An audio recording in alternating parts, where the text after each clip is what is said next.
The split over who between the president and the prime minister will wield more executive powers remains the most contentious issue, just as was the case during the 2005 constitutional referendum. Many are now questioning whether any lessons were learned during the 2005 referendum, where only one draft was presented. Some argue that it's better to present two drafts so that Kenyans can choose either way and ensure there was a constitution rather than rely on one which can again be defeated. Voting no on one document will mean back to square one. Because as the recent survey shows that the draft is likely to be rejected.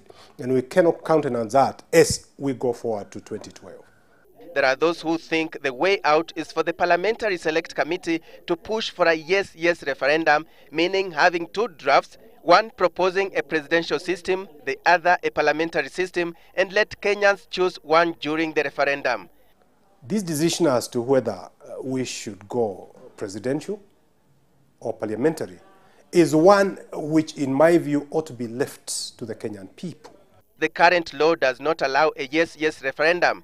Parliament will have to amend the Constitutional Review Act and allow for publication of two drafts. But some analysts are not convinced that a yes-yes referendum is necessarily the way forward. For me, the crucial question for Kenyans is, what are our circumstances? And our circumstances are not necessarily American circumstances.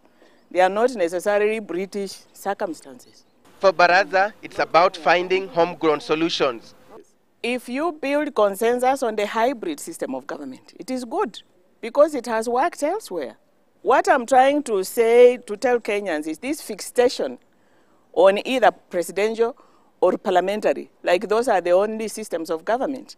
I think we are wasting time and effort on semantics. Does the opportunity for that consensus lie in the hands of the Parliamentary Select Committee? If we agree that it is the presidential system of government that we want, we can go for a presidential system of government, so long as it has all those checks and balances that will guard against the vagaries of presidentialism that we have gone through. Or we can agree to go for a parliamentary system of government, so long as we have the checks and balances that can sustain a democratic parliamentary system of government. ODM had proposed a parliamentary system with an executive prime minister who shall be the head of government and have powers to nominate cabinet appointees. PNU, on the other hand, insists on a popularly elected president who will wield executive authority as the head of state and government and a less powerful prime minister. It would be dangerous to take one draft to the referendum. Go for consensus.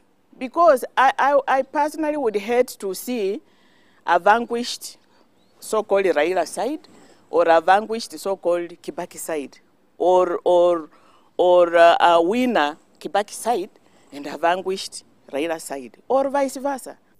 A recent survey by Sinovet, formerly Stedman, indicated that Kenyans want a clear center of power, whether the system remains presidential or parliamentary. The question is, did the committee of experts reflect the wishes of Kenyans in the revised draft? Alex Chamwada, Citizen TV.